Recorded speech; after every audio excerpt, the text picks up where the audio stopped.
Hello दोस्तों, कैसे हैं आप सभी लोग। आई होप आप सभी लोग बढ़िया ही होंगे। चलिए शुरुआत करते हैं। आज हम लोग प्रैक्टिस सेट नंबर 3 कर रहे हैं, जिसमें हम लोग फिर से देखने वाले हैं 20 क्वेश्चन। बहुत ज़्यादा ही इंपॉर्टेंट है और हर एक क्वेश्चन की धज्जियां उड़ाई जाती हैं। पहले बेसिक बताया जाता है, उसके बाद ट्रिक से बताया जाता है, मतलब सारी चीज़ें बताई जाती हैं और एक क्वेश्चन में जितने क्वेश्चन बनने वाले होते हैं वो भी बता दिया जाता है। तो चलिए शुरुआत करते हैं क्वेश्चन नंबर 1 से। देखते हैं क्वेश्चन नंबर 1 क्या बोल रहा है। कह रहा है कि ये आंकड़ा है आपका और इनके लिए परिसर यानी रेंज, बहुलक, माध्यक का माध्य बताओ। तो सबसे पहले इन तीनों का मान निकालते हैं, उसके बाद इनका माध्य निकालेंगे इन तीनों का। तो सबसे पहले इन्हीं तीनों को तो आंसर निकालें। देखो यहाँ पर माध्यक आया है, इसका मतलब हमारा डेटा जो होना चाहिए, आंकड़े जो होना चाहिए, या तो बढ़ते क्रम में होना चाहिए या तो घटते क्रम में, तभी तो बीच वाला नंबर चूज करते हैं। तो सबसे पहले इसको बढ़ते क्रम में हम लिख लेते हैं।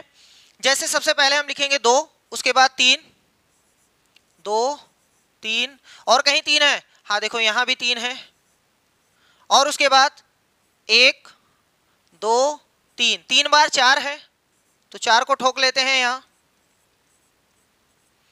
और कुछ है, 4 एक बार भी है और नहीं है।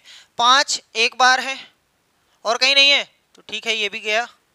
5 के बाद 6 है कहीं, 1 और कहीं है, नहीं है। 6 के बाद 7 नहीं दिखाई दे रहा, 8 भी नहीं दिखाई दे रहा। अच्छा 8 है, 8 हमने गोद दिया और कहीं 8 है, नहीं है। 9 और कहीं है भैया, नहीं है। 10, अच्छा 9 2 बार था, अब 10, ठीक। 10 कहीं और है, नहीं है। इसका मतलब अब बचा है 11, 15, 19। इसको भी ठोक देते हैं, 11, 15, 19। ये सभी नंबर्स हमने नोट कर दिए हैं। एक बार जरूर मैच करा लीजिएगा, क्या सभी नंबर्स आए हैं कि नहीं है, अपनी परसेंटेज यहाँ पर शो कर रहे हैं कि नहीं। 1 2 3 4 5 6 7 8 9 10 11 12 13 14 15, 2 4 6 8 10 5 15। इसका मतलब सही हमने नोट किया है। अब इसके बाद वहां से निकालना है परिसर। परिसर का मतलब रेंज, रेंज यानी परिसर। सर जी ये क्या होता है, बहुत ही आसान है भैया, सबसे बड़ा माइनस सबसे छोटा, है ना भैया। सबसे बड़का माइनस सबसे छोटा, आंसर हो जाता है परिसर का। सबसे बड़का इधर देख लो, सबसे छोटा इधर देख लो। 19 माइनस 2, 19 माइनस 2 यानी उत्तर आया 17। ये किसका आया है, परिसर का आंसर आया है। दूसरा बोल रहा है बहुलक यानी मोड, बहुलक, बहुलिक दे रहे हैं, बाकी आप समझ जाइएगा, आपकी बहू नहीं है भैया। ठीक है। देखो बहुलक का मतलब होता है एक ऐसी संख्या जो सबसे ज्यादा बार आई हो। जैसे इसमें कौन सी ऐसी संख्या जो सबसे ज्यादा बार आई है, हमें दिखाई दे रहा है 4, है ना। तो ये हो गया आंसर। कितनी बार आई है वो नहीं लिखना है, जो आया है उसको लिखना है। और आगे बोला है माध्यक, माध्यक का मतलब मीडियन। सर जी माध्यक, माध्यक क्या होता है सर जी, बीच में जो नंबर बैठा होता है ना वही होता है माध्यक। कभी कभी ऐसा होता है बीच में कोई नहीं है तो पड़ोसी को बुला लेते हैं, तुम आ जाओ तुम आ जाओ, दोनों को जोड़ के आधा कर देंगे आंसर। अब इसमें बीच में कौन होगा सर जी, ऐसे कैसे कर सकते हैं, बहुत ही आसान है। 3 उधर से काट दो, 3 इधर से काट दो। जैसे देखो 3 3, फिर 2 2 काट दो, 2 2। सर जी और करीब पहुंचो 2 2 को लेकर के, ये देखो बीच में अकेला बेचारा बैठा हुआ है 6। यही हमारा आंसर हो गया, मीडियन का माध्यक। ठीक, सही है। अब कह रहा है कि इनका माध्य बताओ। माध्य, माध्य बराबर होता है यानी अर्थमेटिक मीन, ठीक है। माध्य बराबर होता है, अच्छा उसको भी लिख दें नहीं तो कुछ लोगों को दिक्कत हो जाएगी। माध्य बराबर पदों का योगफल बटे पदों की संख्या, है ना। किनका आप माध्य निकालना चाह रहे हो सर जी, हम इन तीनों का, 1 2 इन तीनों का हम निकालना चाह रहे हैं। तो तीनों को जोड़ दो ऊपर, 17 4 21 6 27, है ना। 17 प्लस में 4 प्लस में 6 बटे में पदों की संख्या, कितने लोग हैं, 1 2 3, 3 लोग हैं सर जी, तो उत्तर आ गया 9, है ना। कर लोगे आप। अरे भैया 6 4 10 17, 27 बटे में 3। 27 बटे में 3, उत्तर आ गया 9, जो कि आपके ऑप्शन डी में बैठा हुआ है विराम अवस्था में। ठीक, नेक्स्ट क्वेश्चन। अगला क्वेश्चन क्या कह रहा है कि सर जी मान लीजिए कि ए बराबर इतना है, बी बराबर इतना है, सी बराबर इतना है, 3 भिन्न है, ठीक है, अच्छी बात है। निम्न में से कौन सा सत्य है, इसमें से कौन सा सही है। ये जो चारों विराम अवस्था में लेटे हुए हैं, इनमें से बताओ इनमें से कौन सा सही पोजीशन में लेटा हुआ है। ठीक है, ए का मान कितना है सर जी, ए का मान है 11 बटे 13। वहीं बी का मान कितना है सर जी, 13/14। वहीं सी का बता दीजिए 15/17। एक बच्चों वाला तरीका ये होता है कि सर जी सबको दशमलव में बदल के देख लो, सबको दशमलव में बदल के देख लो, इसको दशमलव में बदलो, इसको बदलो, इसको बदलो, उसके बाद जिसका दशमलव में छोटा है बड़ा है वो सब आप चेक कर सकते हो। सही है। दूसरा तरीका यह है कि अंतर वाला मेथड लगाओ, सबसे आसान होता है अंतर वाला। अंतर में क्या करते हैं, ऊपर और नीचे का अंतर देखते हैं, कितना है 2 का है सर जी, ठीक है अच्छी बात है। यहाँ कितने का है 1 का है, यहाँ कितने का है 2 का है। ओ सर जी इसमें 2 का अंतर है, इसमें 1 का अंतर है, इसमें 2 का अंतर है, तब क्या करें, बैठे रहे, नहीं कुछ भी नहीं। जिसमें सबसे पहले ऐसा क्वेश्चन तो आपसे पूछा नहीं जाएगा जिसमें अंतर 2 का, 3 का, 4 का, 5 का, तब तो बड़ी मेहनत से करना पड़ेगा, तब तो बड़ी मेहनत से करना पड़ेगा। तब तो आप सबसे आसान तरीका दशमलव वाला, दशमलव बनाइए, दशमलव बनाइए, दशमलव बनाइए, चेक करिए, आंसर पटकिए, फाइनल। ठीक। अगर अंतर से चलोगे तो देखो इसमें 2 का अंतर है, इसमें 1 का अंतर है, इसमें 2 का अंतर है, इसमें 2 है, इसमें 2 है। अगर इसमें भी 2 का अंतर हो जाए तो बल्ले बल्ले है। तो हम ऐसा करते हैं, 1 का अंतर है 2 से गुणा कर देते हैं, इसमें 2 से अपने पास से गुणा करते हैं, अपने पास से, ताकि अंतर 2 का हो जाए। तो इसका मतलब ये नई संख्या बनने वाली है, 13 दूना 26 हो गया और 14 दूना 28 हो गया। अब आप देख लो अंतर 2 का आ गया। सही है ना। जब भी किसी में अंतर अलग भाग रहा है, सब में 3-3 का है, इसमें 1 का है, तो 3 से गुणा कर दो, बराबर हो जाएगा। समझ में आया। 11 13 26 28 15 17। ये 26 28 खाली देख रहे हो, चश्मा लगा के देख रहे हो, लेकिन ये एक्चुअल में संख्या 13 24 है। ठीक। चलो आप देखते हैं, जब सभी का अंतर बराबर हो जाए तो खाली ऊपर वाला देख लो, जो ऊपर छोटा वो आंसर छोटा, जो ऊपर बड़ा उसका आंसर बड़ा। अगर खाली नीचे वाला देखना है तो सिर्फ नीचे वाला देखो, जिसमें छोटा वो छोटा, जिसमें बड़ा वो बड़ा माना जाएगा। अब देखो क्या कहना चाह रहे हैं वो देखो। अगर हम ऊपर वाला देखते हैं तो ऊपर 11 है, 26 है, 15 है, 11 है, 26 है, 15 है, तो सर जी 11 सबसे छोटा है, 15 उसके बाद है, 26 उसके बाद है। इसका मतलब पहले ए आएगा, फिर सी आएगा, बी आएगा, पहले ए आएगा, फिर सी आएगा, बी आएगा। सर जी ये तो आपने ऊपर देख के बताया, अगर नीचे देखेंगे तब, नीचे देखेंगे नीचे वाला देख लो, ये 13 है, ये 28 से 17 है, 13 28 17, 13 28 17, 13 पहले रहेगा, 17 उसके बाद, 28 उसके बाद, यानी पहले ए रहेगा, फिर सी रहेगा, फिर बी रहेगा, खत्म। सही है। सबसे छोटा ए है, उससे बड़ा सी है, उससे बड़ा बी है, काम खत्म। देख लो ए का मान 11 13 सबसे पहले होना चाहिए, इसमें ये नहीं सही है। उसके बाद सी होना चाहिए, यानी 15 17 होना चाहिए, तो 15 17 दूसरे वाले में, यही वाला सही है, खत्म। इतनी ही देर का क्वेश्चन है भैया। नहीं तो सबसे आसान, सबसे सबसे सबसे आसान दशमलव में कन्वर्ट करो, सबका हो जाएगा। ठीक है। कोई ये नहीं कह सकता है कि सर जी पर्टिकुलर ये इसके लिए बना है, ये इसके लिए बना है, नहीं, ऐसा कुछ भी नहीं है, ऐसा कुछ भी नहीं है। मेथड आपको सारे आने चाहिए, जो लग जाए वो ठोक दीजिए। ठीक। वैसे तो दशमलव वाला तो सब में लगता है, लेकिन कभी कभी वो भी खेल खेलता है, बड़का नंबर दे देता है, तब तो भाग देने में बड़ी दिक्कत होती है ना भैया। चलो अगले क्वेश्चन की ओर प्रस्थान करते हैं। क्वेश्चन ये कह रहा है कि 6 अंकों की बड़ी से बड़ी संख्या, सबसे बड़ी संख्या लिखो के विभिन्न अभाज्य गुणनखंडों की संख्या क्या है, ये आपको बताना है। तो सबसे पहले 6 अंकों की बड़ी से बड़ी संख्या, बड़ी से बड़ी में क्या लगाते हैं, 9 है ना, जितने अंकों की रहे उतना 9 ठोक दो, हो गया। और अगर छोटी से छोटी पूछे तो पहले 1, उसके बाद जितना पूछे 0 0 0 0 0 0, हो गया।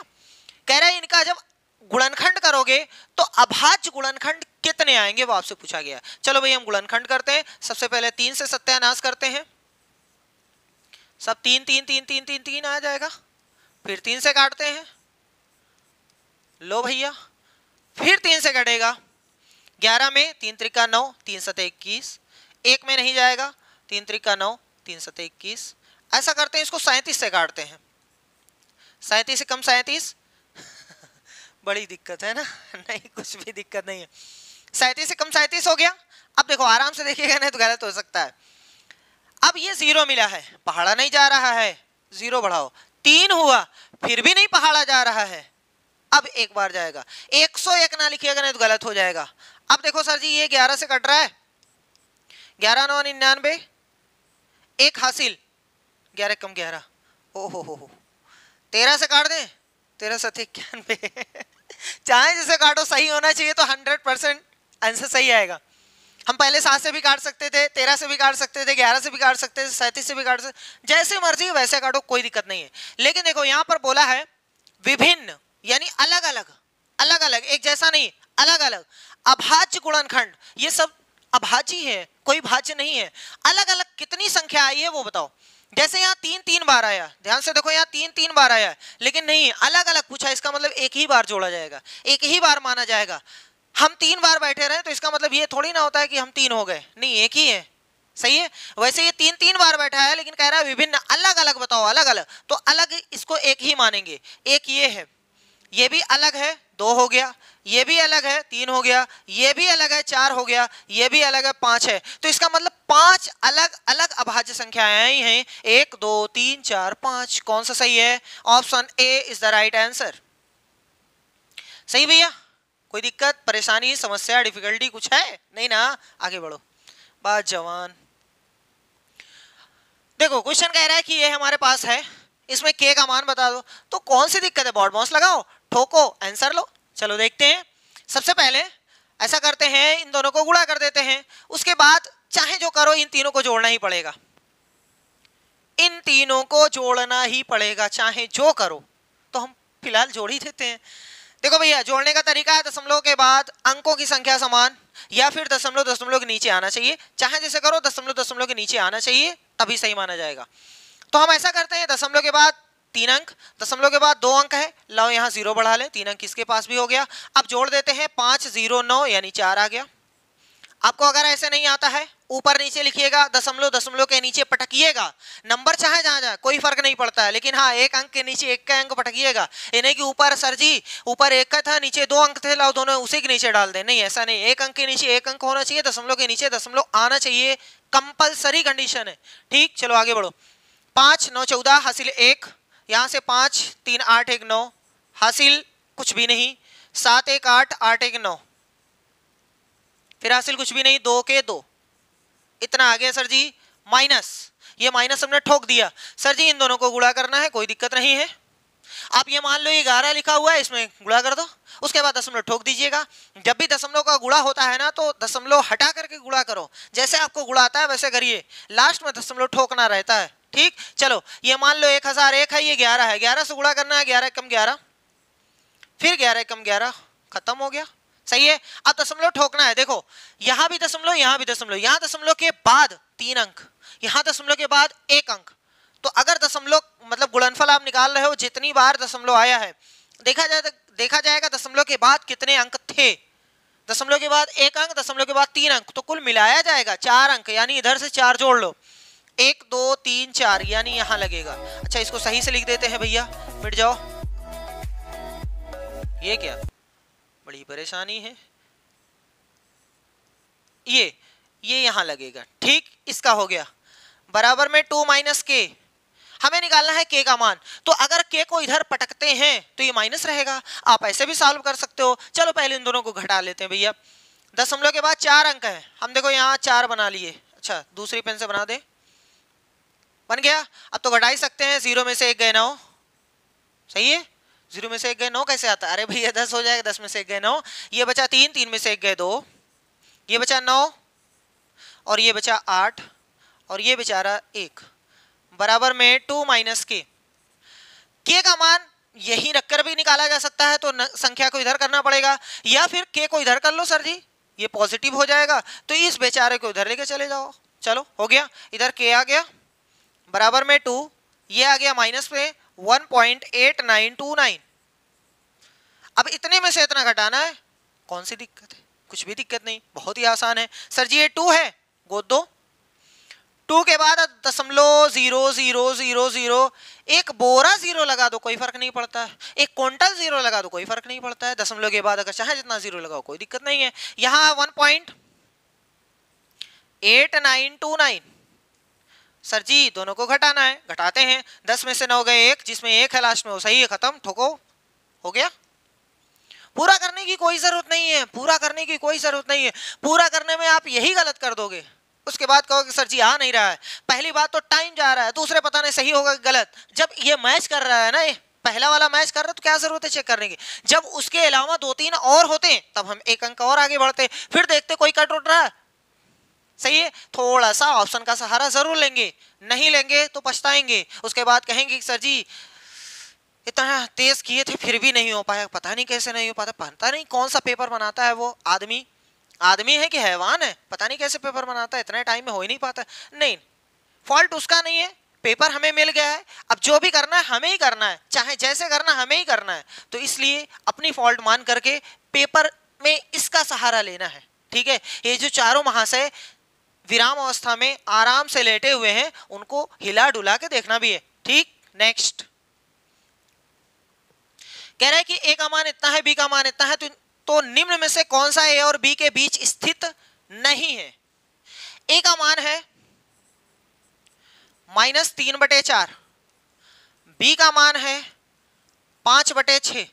सर जी इनमें से कौन सा ऐसा है जो इसके बीच में नहीं है? तो सबसे पहले ऐसे तो देखना मुश्किल होता है ना, दशमलव होता देख ले जाते। ठीक है, तो इसको दशमलव बनाते हैं, माइनस रहेगा। ठीक है, 4 का पहाड़ा 3 में नहीं जाएगा तो दशमलव ठोक दो, ये हो गया 30, 4 सते 28। अभी 30 में 28 आया है, 2 बचा, 4 पंजे 20। नहीं समझ में आ रहा, ऊपर नीचे डिवाइड कर लीजिएगा जैसे आपको आता है, 3 में 4 से भाग देंगे दशमलव बढ़ा के। ठीक, ये आ गया ए का मान, बहुत अच्छी बात है। बी का मान देखते हैं। सर जी इसको भाग दो, 6 में 5 से भाग देना है। अच्छा, 5 में 6 से भाग देना है, ऊपर वाले में नीचे वाले से भाग देना होता है, तो 6 का पहाड़ा 5 में नहीं जाएगा, दशमलव बढ़ा लो, 50 हो गया, 6 8 48, और ये तो 50 था, 48 आया, 2 बच गया, 2 के साथ 0 मिला, 20 हो गया, 6 त्रिक 18, 2 फिर बढ़ गया, फिर 20 हो गया, फिर 6 त्रिक 18। अब जाने दो, नहीं तो खोपड़ी हो जाएगी खराब। सर जी सबसे आसान तरीका है नंबर लाइन पे, सबसे आसान तरीका नंबर लाइन पे। ये सर जी नंबर लाइन क्या होती है? अगर किसी नंबर पे अगर किसी लाइन पर नंबर खींच दिया जाए तो नंबर लाइन हो गई, और क्या, कुछ हाथी घोड़ा थोड़ी ना है। तो चलो एक नंबर लाइन बनाते हैं जल्दी से। सर जी ये लाइन है, इस पर हम नंबर को देंगे तो नंबर लाइन हो गई। मान लो कि यहां 0 है, इधर चलोगे तो पॉजिटिव, ये नंबर लाइन है, लाइन कभी खत्म नहीं होती इसलिए लाइन में एरो लगाना जरूरी है। ये -1 होता है, यहाँ -2 होगा, यहाँ धीरे धीरे कदमों से -3 होगा, इधर धीरे धीरे कदमों से 2 3 4 5 6 7 8 चलता रहेगा। अब सबसे पहले ही महाशय को यहाँ पटको, उसके बाद तो पता चलेगा इसके बीच में कौन है, इसके बाहर कौन है। तो इसका मान है 0.83। देखो यहाँ 0 है, यहाँ 0.1 0.2 0.3 0.4 0.5, यहाँ इन सब का मान 0 समथिंग होता है। यहाँ से लेकर यहाँ तक का मान 0 समथिंग होता है। अब 0.83 तो आधा अगर मान लो यहाँ है तो यहाँ कहीं 8 मिलेगा, तो यही हमने मान लिया है कि सर जी इसका नाम बी है, यानी 0.83 लिख दिया है। ठीक है, कोई दिक्कत नहीं है, यहाँ है। चलो आगे देखो, ये माइनस का है, इसका मतलब इधर आएगा। 0.75 है, इधर का एरिया जो होता है वो 0 पॉइंट समथिंग का होता है, माइनस में 0 पॉइंट समथिंग का होता है। अच्छा सर जी 75 है, इसका मतलब आधे से इधर होगा, तो मान लो कि 3 पौआ है। सर जी यही है माइनस, अब सही है। देखो ध्यान से, कौन सी ऐसी संख्या है जो इसके बीच में नहीं है? सबसे पहले इसको तो काट दो, 0 इसके बीच में है, हटाओ, झगड़ा कर रहा है। अब चलो देखो, सब माइनस वाले हैं, सब माइनस वाले हैं, थोड़ा देख लेते हैं पॉइंट में कितना आएगा। पहला वाला पॉइंट देखो भैया, -5 का पहाड़ा 2 में नहीं जाएगा तो दशमलव बढ़ा लो, 20 हो गया, 5 चौक 20। इसका मान आया दशमलव में 4, और दशमलव में 4 ये आधा है तो उससे कहीं यहीं कहीं होगा, यहीं कहीं होगा दशमलव में 4, ये तो बीच में है, हटाओ उसको। सही, ये बहुत तकलीफ वाला लग रहा है, इसको गोली मारो, इसको चेक कर लो, अगर ये गलत तो वो सही हो जाएगा। तो इसको देख लो, ऐसे कुछ ऑप्शन में जो आसान लगे उससे करो ना, क्या जरूरत है उसमें आबाइल मुझे मार वाला करने की। आबाइल मुझे मार तो ये मार के चला जाएगा, उसके बाद कहोगे सर जी हमने नहीं कहा था, ऐसे नहीं। चलो इसको सॉल्व करते हैं, देखते हैं। -2 में 1 से भाग देना है, नहीं, 1 में 2 से भाग देना है, 1 में 2 का पहाड़ा नहीं जाएगा तो दशमलव ठोको। अब हो गया 10, तो इतना आ गया। ये कितना लिखा हुआ है? माइनस का 0.5, माइनस का 0 से इधर रहेगा 0.5, यही बीच वाला नंबर होता है, बीच वाला। सर जी ये तो है माइनस का 0.5, ये भी तो इन दोनों के बीच में है, ये भी तो इन दोनों के बीच में है, मतलब तुम भी नहीं, खत्म। जो बैल था उसको दूर दूर हम भगा दिए, हम उसके पास गए भी नहीं, इलेक्ट्रॉनिक डिवाइस लगा के भगा दिए। सही है, इसका मतलब ये तीनों गलत है, तो ये सही हो गया। समझ में आया? थोड़ा सा लॉजिक अपने पास से लगाना पड़ेगा, थोड़ा सा दिमाग दौड़ाना पड़ेगा। ये दिमाग में जो वायर भरा हुआ है, न्यूरॉन्स है ना, उनको खोलो, थोड़ा सा रनिंग कराओ उनको। चलो नेक्स्ट क्वेश्चन पे चलते हैं, question number 7, sorry question number 6। यदि 8 अंक की संख्या ये है, 88 से विभाज्य है, बार बार बताया जाता है कोई ऐसी संख्या आपको मिल जाए जिसके डिविजिबिलिटी रूल आपको पढ़ाया नहीं गया है। 3, 5, 7, 2, 11 ये सब पढ़ाया गया है, लेकिन 88 नहीं पढ़ाया गया है। तो हमेशा उसको ऐसी दो संख्याओं में तोड़ना रहता है जो सह अभाज्य हो, को प्राइम हो। को प्राइम का मतलब दोनों में से कोई कॉमन ना निकले और उन दोनों को गुणा करो तो फिर यही आ जाए। जैसे 88 का क्या होता है आपको पता है, 8 गुणे में 11। सही है, क्या इसमें कुछ कॉमन है? नहीं, दोनों का गुणनफल 88 है, सही, काम चलाओ। इसका मतलब ये जो संख्या है वो 88 से कट जा रही है, तो 88 से तभी कटेगी जब ये संख्या 8 से भी कटी होगी और 11 से भी कटी होगी। 101% ये 8 से भी कटी होगी, 11 से भी कटी होगी, तभी 88 से कटी है, नहीं तो नहीं कटती। ठीक, तो कह रहा है कि x माइनस वाई का मान बताओ। अरे पहले x और y निकले तो तब ना बताएंगे। तो हमारा क्वेश्चन है 179 x 091 और y, ये हमारा क्वेश्चन है। इसमें ना x पता है ना y पता है, तो बहुत आराम से सुन लो, हमेशा इस साइड से पता चलता है, दाहिने साइड से पता चलता है। y सबसे पहले पता चलेगा, पहले x नहीं पता चलेगा, पहले y पता चलेगा। और y कैसे निकलेगा सर जी? 11 से निकल जाएगा? नहीं नहीं नहीं नहीं, y हमें बताता है कि सर जी 3 अंक अगर लिया जाए तो ये 8 से कटी मानी जाएगी। इसका मतलब ये 900 कुछ है, यहाँ 0 हो सकता है तो 910 हो जाएगी। अगर 1 रखा जाए y के प्लेस पर, 1 रखा जाए तो 911, 2 रखा जाए तो 912, 3 रखा जाए तो 913, यहाँ 4 रखा जाए तो 914। इसका मतलब जो ये संख्या बनेगी 8 से कट रही है, वही संख्या बनाइएगा। तो हम लेते हैं 900, यहाँ पर y, यहाँ पर खाली रखते हैं, अभी कुछ ऐसा रखेंगे जो 8 से कट जाए। 8 से काटते हैं पहले इसको, 8 का पहाड़ा 1 बार गया, 8 का 8, 1 हासिल हो गया, 11 हो गया। अब 11 में 8 का पहाड़ा 1 बार गया, अभी कितना हासिल है? 3। अब 3 हासिल के साथ यहाँ क्या बैठाया जाए कि जो प्राप्त होने वाली संख्या 8 से कट जाए, 8 से कट जाए, शहीद हो जाए 8 से। तो यहाँ अगर 0 पटकेंगे तो नहीं कटेगी। अरे 8 चौक 32 होता है ना, तो यहाँ 1 रखेंगे तब भी नहीं कटेगी, 2 रखेंगे तब कटेगी। इसका मतलब यहाँ हमें क्या रखना पड़ेगा? 2। क्या रखना पड़ेगा? 2। सही है, तो अब ये 8 चौक 32 पूरा पूरा कट जाएगी। यहां से हमें समझ में आया कि y की जगह पर 2 रहेगा, तो y बराबर आ गया 2। अब जब y बराबर 2 आ गया है तो बोझ थोड़ा हल्का हो गया। अभी x भी गायब था, y भी गायब था, तो y आ गया है बेचारा।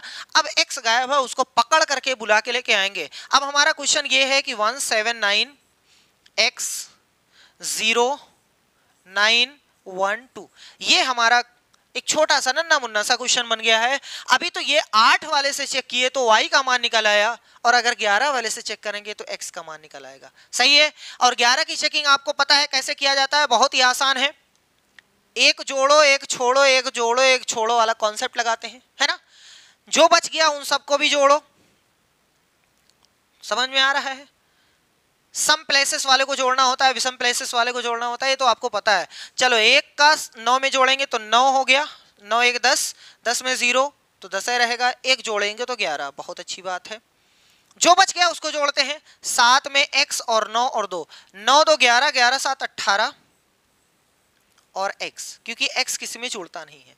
ठीक है भैया, एक का जोड़ ये आया है, एक का जोड़ ये आया है, दोनों का अंतर 11 से कटना चाहिए, दोनों का अंतर 11 से कटना चाहिए। 11 से कटने वाले कौन कौन से नंबर हैं सर जी? 0 है, 11 है, 22 है, 33 है, 44 है, 55 है, 66 है, ऐसे जितने भी 11 के मल्टीपल हैं सब कट जाएंगे। इसका मतलब या तो 0 आ जाए, या तो इसका आंसर 0 आ जाए, या 11 आ जाए, या 22 आ जाए, या इसी प्रकार का कोई नंबर आ जाए। लेकिन निकालना क्या है सर जी? इनका अंतर निकालना है, अंतर। चलो अंतर निकालते हैं। बड़का माइनस छोटका किया जाता है, तो 18 में से 11 निकालते हैं। 18 में से 11 निकाल दिए 7, 18 में से 11 निकल गया 7, x बचा। अब बताओ x के प्लेस पे आपको पता है एक अंक है, अंक तो 0 1 2 3 ये 9 ही तक आप रख सकते हो, निगेटिव रख नहीं सकते हो। अब आप सोच के बताइएगा 7 में क्या जोड़ा जाए कि 0 आ जाए। सर जी कोई ऐसा है ही नहीं है, क्योंकि हम 0 से लेकर 9 तक ही रख सकते हैं ना, कोई ऐसा अंक नहीं है जो 0 बना दे, इसका मतलब 0 नहीं बनेगा। हो सकता है 11 बन जाए। अब सोच के देखो 7 में कितना जोड़ा जाए 11 बन जाए। सर जी 4, सही है। तो x का मान कितना आ गया 4, x बराबर 4, खत्म, बल्ले बल्ले।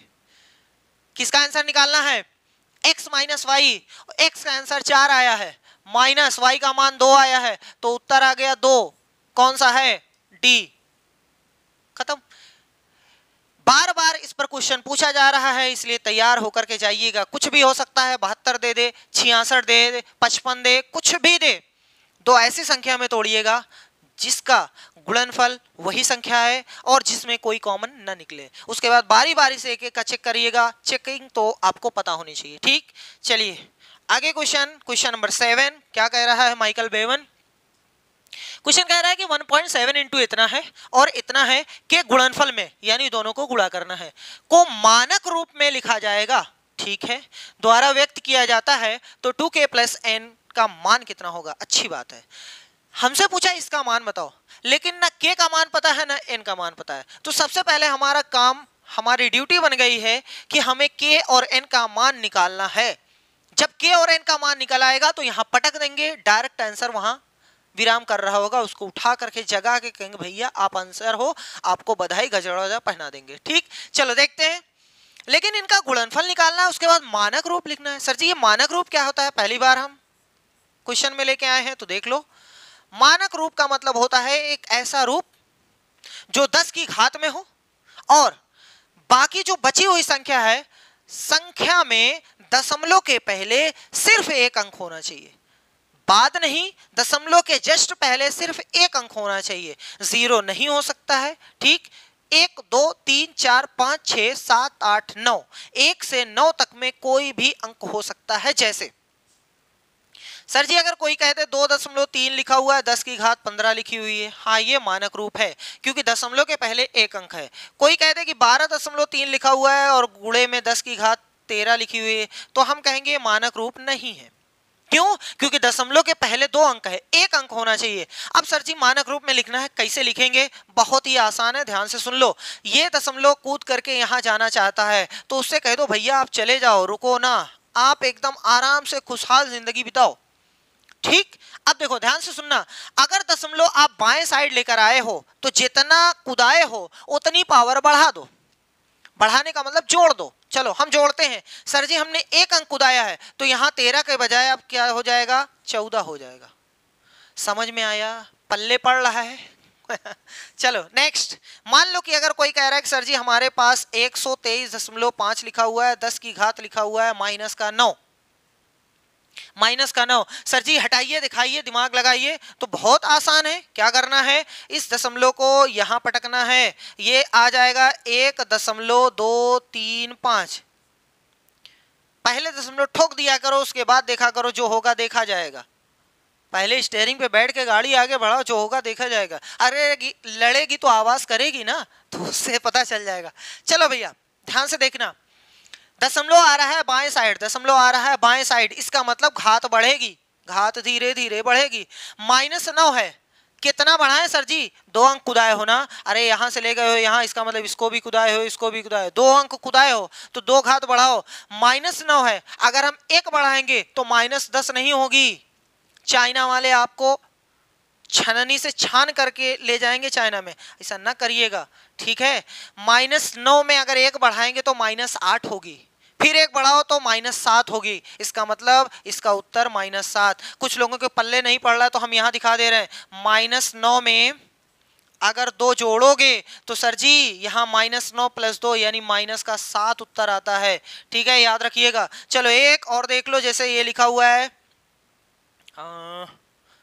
0.2 0.75 और गुणे में है 10 की घात 19। सर जी मानक रूप है? नहीं नहीं नहीं नहीं नहीं, मानक रूप हमेशा दशमलव के पहले एक अंक होना चाहिए, नॉन जीरो, जीरो नहीं होना चाहिए। ठीक है, अब देखो ये तो गलत जगह बैठा है सर जी, इसको कैसे ले जाएं? इसको हम कहेंगे यहाँ पटको, यहाँ। इसका मतलब आप पहले पटक के तैयार रहो। 7.5 हो गया, ठीक, 7.5 हो गया।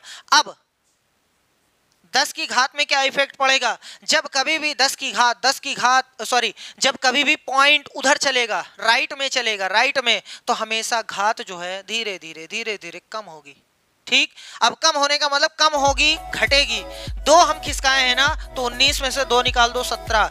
अब आई होप आपको मानक रूप समझ में आ गया होगा। अब इससे ज्यादा क्या बता दें भैया, सारी कंडीशन बता दिए। चलो इसमें देखो, कह रहा है कि 1.7 है, गुणे में 10 की घात 4 है। ठीक है, अच्छी बात है। और इतने के गुणनफल यानी गुणा करना है 12.5 और गुणे में 10 की घात -6। सर जी इनका गुणा करिए, तो देखो भैया ये और ये दोनों तो समझौता कर लेंगे, एक जाति बिरादरी के लोग हैं, समझौता कर लेंगे। इसका मतलब गुणे में घातें जुड़ती हैं, तो आराम से जोड़िएगा।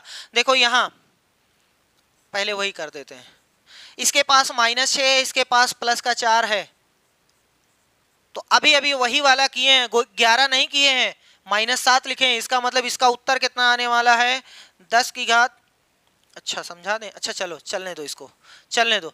अब देखो हम पहले इन दोनों का तो गुणा करें, नंबरवा का 125 है, 17 है।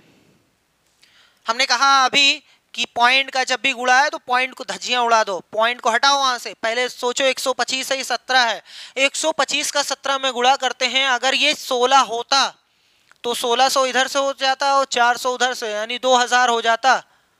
16 यानी 2125, काम खत्म। 17 × 25 85 हासिल 8, 17 दूना 34, 34 8 42 हासिल 4, 17 कम 17 4 21। सही है, कहा खोपड़ी लगा रहे हैं इतना। देखो भैया दशमलव के बाद कितना अंक है? 1, दशमलव के बाद 1, इसका मतलब पॉइंट लगेगा 1 1 2 पर, यहां लगेगा। अब थोड़ा सा इसको पहले सॉल्व करते हैं। 21.25, इस गधावा को पहले सॉल्व करते हैं। तो 10 ना करिएगा, जोड़िएगा नहीं, उत्तर आया -2। अब ये मानक रूप नहीं है, वो कह रहा मानक रूप में लिखिए, तब बताइए। मानक रूप का मतलब ये वाला यहां होना चाहिए, तो पहले ही हमने यहां पटक दिया। लो गुणे, अब क्या करें? बाएं साइड आती है तो घात बढ़ती है, -2 है, एक ही अंक कुदाया हो ना, तो 1 बढ़ा दो, -2 किससे बढ़ाओगे तो -1 आएगा। नहीं समझ में आ रहा तो -2 में 1 जोड़ो, उत्तर कितना आएगा? -1 आएगा। ठीक है, अब ये मानक रूप हो गया। कह रहा है इसकी तुलना किससे करो? k into 10⁻n। बहुत अच्छी बात है।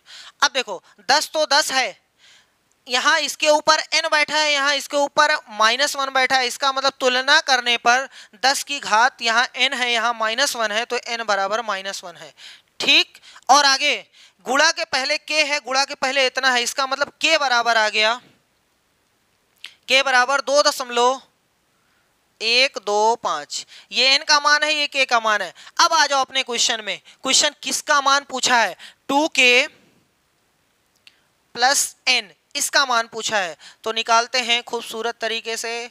देखो भैया 2 गुणे में k का मान है 2 × 125 प्लस में n का मान -1 है सर जी। चलो भैया पहले इसको गुणा करो, तो 2 पंजे 10, 2 दूनी 4, 1 5, 2 दूनी इतना, और ये प्लस माइनस का गुणा, प्लस माइनस का गुणा, तो -1। क्या हो रहा है? अरे भगवान, -1। 4.250 में से 1 घटाना है, तो 4 में से 1, इसी में से, क्योंकि इसके पास 0.00 है ही है, घटेगा तो उतना ही आएगा। 4 में से 1 निकाल दो 3, यानी उत्तर आया 3.250। लिखो या ना लिखो आपकी मर्जी है। कितना आ गया है? 3.25। ये है option b is the right answer. ठीक है, ये सब तो आपको पता था, लेकिन मानक रूप अगर नहीं पता था तो सीख जाइए, क्योंकि एक क्वेश्चन आपके एग्जाम में दिखाई देगा। हाँ हाँ हाँ, मानक रूप तड़ाक से करिएगा। ठीक, नेक्स्ट क्वेश्चन। क्वेश्चन कह रहा है कि किसी वस्तु का अंकित मूल्य 840 रुपए है। एक दुकानदार इस वस्तु को अंकित मूल्य पर 15% की छूट देकर बेचता है और फिर उसे 19% का लाभ होता है। वस्तु का क्रय मूल्य कितना है? आराम से सुन लो, आराम से, दो तरीके से। पहले बेसिक में भी काट के बताएंगे, ठीक है। देखो अंकित मूल्य कितना है? 840। इस पे कह रहा है 15% की छूट देकर बेचता है। कोई भी नंबर अपने आप का 100% होता है, तो 840 भी अपने आप का 100% होगा। 15% की छूट है, इसका मतलब 15% पैसा आपसे नहीं लिया जाएगा। तो कितने प्रतिशत लिया जा रहा है? 100 में से 15 नहीं लिया जा रहा है, तो 85% लिया जा रहा है। इसका मतलब अगर कोई कहे कि सामान कितने का बिक रहा है, तो इसका डायरेक्ट 15% निकाल के घटाना पड़ेगा, या फिर डायरेक्ट इसी का 85% निकाल दो तो उत्तर आ जाएगा। 1 0 ये कट गया, 5 से यहाँ 17 आ गया, 5 से यहाँ 2 आ गया, यहाँ से 42 आ गया, 42 का 17 में गुणा, तो 42 गुणे में 17, उत्तर में कितना आया? 17 दूना 34, हासिल 3, 17 चौका 68, 3 71, यानी 714 रुपए का सामान बिक रहा है, जो कि है एसपी। यहां तक समझ में आया? कह रहा है और फिर भी उसे 19% का लाभ हुआ है। मतलब जब सामान 714 में बिका है तब भी उसको 19% का लाभ होता है। इसका मतलब पक्का है सामान इससे कम का खरीदा गया होगा। तो जो ऑप्शन 1714 से कम होगा वही सही होने के चांस है। जो 714 से ज्यादा होगा वो तो कभी नहीं होगा। तो 714 से तो ये सभी कम है। ठीक है, आगे बढ़ो। ये एसपी है, क्रय मूल्य आपको निकालना है।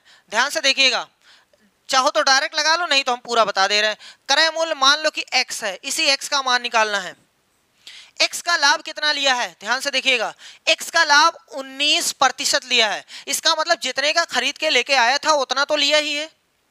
अरे भैया, हम 100 रुपए का सामान खरीद के लेके आए तो 100 रुपए तो लेंगे ही, साथ में अगर हम लाभ लेना चाहते हैं तो जोड़ना पड़ेगा, यानी 100% तो हमें चाहिए। ये कह रहा 19% का लाभ, इसका मतलब 19% और लिया गया है, तो 119% लिया गया है। जितने का सामान आया था उतना मिला, 19% अलग से मिला। इसका मतलब अगर 100% का सामान था तो 119 मिला, तो इसके 119% का मान जो है वही क्वेश्चन कह रहा है 714 है। जितने का सामान खरीदा गया है और 119% पे बेचा गया है, तभी तो 714 आया है। बस काम खत्म, इसी x का मान निकाल दो भैया। 714 गुणे में 100 बटे में 119, क्योंकि ये 100 ऊपर जाएगा, 119 नीचे, 17 से कट रहा है, 17 चौका 68, 17 दूना 34, 17 सते 119, 7 एकम 7, 7 छक 42, इसका मतलब 6 गुणे 100, उत्तर आ गया 6 नंबरी। 6 नंबरी का सामान खरीदा गया था, तो option A is the right answer. ठीक है भैया, ये पहला मेथड है। दूसरा भी देख लीजिए ताकि बेड़ा पार हो जाए आप लोगों का। दूसरा मेथड क्या है? बहुत ही आसान, बहुत ही आसान, लेकिन दिमाग पर प्रेशर लगाना पड़ेगा। देखो 840 जो है ना, 840 इन्हीं दोनों को मिला के लिख रहे हैं और कुछ नहीं। 840 रुपया उस पर लिखा हुआ है, 15% ले नहीं रहा है, 15% ले नहीं रहा है, तो उसकी मर्जी, वो ले चाहे ना ले, है ना। अगर इसको बेचा जाता है तो 19% का लाभ है। अच्छा ध्यान से देखो सर जी, ये बेचा कितने पर जा रहा है? 85% पे। ओहो, 85% पे, सही है। 85% निकालने के बाद ये कोई वैल्यू आएगी, ये कोई मान आएगा, है ना, वो एक नंबर आएगा, वो अपने आप का 100% होगा। मतलब इसको सॉल्व करोगे तो वो अपने आप का 100% होगा। इतने का सामान बेचा जा रहा है, इतने का बेचा जा रहा है, ये वैल्यू है बेची जाने वाली। सर जी जो बेचा जा रहा है ना, जो बेचा जा रहा है वो कितने प्रतिशत का लाभ लेकर? 19% का लाभ लेकर, यानी 119% का मान है। हमने आपको बार बार जब थ्योरी की क्लास थी उसमें आपको बताया था कि जब भी किसी का मान जो होता है उसको नीचे और जितने का मान निकालना होता है उससे गुणा करते हैं। तो ये जो मान आएगा वो 119% का मान आएगा। क्यों? क्योंकि 19% का आपने लाभ लिया है। तो ये मान जो है 119 का है और कितने का निकालना है? वस्तु का क्रय मूल्य अपने आप का 100% होता है, तो यहां से 100 का मान निकालना है। खत्म हो गया, बल्ले बल्ले। चीज वही, खाली बेवकूफ आपको बना रहे हैं। ठीक है, ऐसे लोग भी बेवकूफ आपको बनाते हैं कि सर जी ये तो शहीद हो गया। 17 सते 119, 17 पचे 85, 7 एकम 7, 12 सते 84, 120 गुणे में 5, 1 0 तो ठोक दिया, 12 पंजे 60, इसका मतलब उत्तर है 600। 6 नंबर ही भैया। चलो आगे बढ़ते हैं धीरे धीरे कदमों से। अगर आपको पहला अच्छा लगा तो पहला करिएगा, दूसरा वाला अच्छा लगा तो और अच्छा है, वही वाला करिएगा। चलिए इस क्वेश्चन में क्या कह रहा है, ये देखो अपॉन है भैया, और ये 4 है, ये भी अपॉन है। ये कह रहा है कि इतने का मान बताओ, ये इक्वेशन है, इतने का मान बताओ। अरे सर जी इसका मान तभी निकाला जा सकता है जब x यहाँ पता रहे। x ये कह रहा है, हम दे देंगे। अब देखो हमारा क्वेश्चन है, इधर भी x है, इधर भी x है, इधर भी x है। आप चाहो तो इन्हें x एक तरफ कर लो, फिर एलसीएम लो, या चाहो तो दोनों को इधर इधर एलसीएम ले लो, कोई दिक्कत नहीं है। चलो देखो ध्यान से, हम क्वेश्चन को फिर से नोट कर लिए। 5x - 7 अपॉन में 3 प्लस में 2, और जिसके नीचे कुछ नहीं है अपॉन 1 कर दिए। अगर वैसे भी आपको नहीं समझ में आता तो हम डायरेक्ट भी बता सकते हैं, कोई दिक्कत नहीं है। प्लस में 4x, जिसके नीचे कुछ नहीं, बटे 1 कर लिए। ठीक, अब तिर्यक गुणा आपको आता ही है। सर जी नीचे वाला कैसे बनता है? नीचे वाले को गुणा करके। सर जी यहाँ कितना बनता है? इसका इसमें गुणा करके। 5x - 7, सर जी बीच में प्लस है तो प्लस ठोक दो, इसका इसमें तो 6 हो गया, बराबर। नीचे वाला कैसे बनेगा? 4 का 1 में तो 4 आ गया, इसका इसमें गुणा करो तो 4x - 3 हो गया, बीच में प्लस है तो प्लस ठोक दो, 4 का इसमें तो 16x हो गया। अब देखो जो छोटा हो रहा है उसको छोटा कर लो, जैसे 5x हमने गोद दिया, -7 + 6 -1 आ गया, बटे में 3 आ गया। यहाँ 4x है, यहाँ 16x है, तो कुल मिलाकर के 20x हो गया। माइनस में 3 है, वो भी गोद दिया, बटे में 4 है, वो भी गोद दिया। अब तिर्यक गुणा करते हैं। देखो 4 का 5 में, अच्छा चाहे जैसे करो, चाहे इसका करो, चाहे इसका करो, चाहे जैसे करो। 3 का 20 में तो 60x, 3 का अभी -3 में तो -9, 4 का 5 में तो 20x, अब इसी 4 का -1 में तो इतना। इस 20x को इधर बुला लो और इस गदावा को उधर भेज दो। इसका मतलब 60x माइनस में 20x बराबर में -4 प्लस में 9। यहां से 60 में से 20 गए तो 40, बराबर में यहां से 9 में से 4 गए तो 5, यानी x बराबर 5/40 शहीद हो गया। 5 एकम 5, 5 अठे 40, इसका मतलब 1/8 ये है x का मान। खुश हो जाइए, x का मान आ गया है। वो कह रहा है इसका मान बता दो, तो इसका मान बहुत आसान हो गया, 8 गुणे में x यानी 1/8 प्लस में 5, ये इससे हो गया शहीद। 1 बचा है और प्लस में 5, दोनों को जोड़ने पर उत्तर आ रहा है 6। सही है, बहुत आसान है, बस खाली चीजें देखने के बाद खुद से करिए तब आसान रहता है। देखो कोई भी कितना भी खराब कितना भी अच्छा पढ़ा दे, जब तक आप खुद से नहीं करोगे ना तब तक मैथ नहीं आएगी। ये तो बार बार बोला जा रहा है। चलिए भैया, ये है प्रश्न, है ना? अरे जो पीला दे उसी को प्रश्न बोलते हैं भैया, और क्या। ये देखो जहां जहां एक्स है वहां थोड़ा सा डार्क है, पता नहीं क्यों। थोड़ा सा टेक्निकल नॉलेज में हम कमजोर नहीं बल्कि सिकियावा पहलवान है, ये कह दो, है ना। अच्छा ये वाला एक्स बना है, वाह भाई खूबसूरत है वाला एक्स है। कह रहे मान लीजिए, ठीक है मान लिए, आपने कहा तो हम मान लेते हैं। P बराबर इतना है, Q बराबर इतना है, R बराबर इतना है, तो इसका मान बता दीजिए। हम कहेंगे रुक जाओ, P और Q पहले जोड़ना है, तो पहले P लिखते हैं।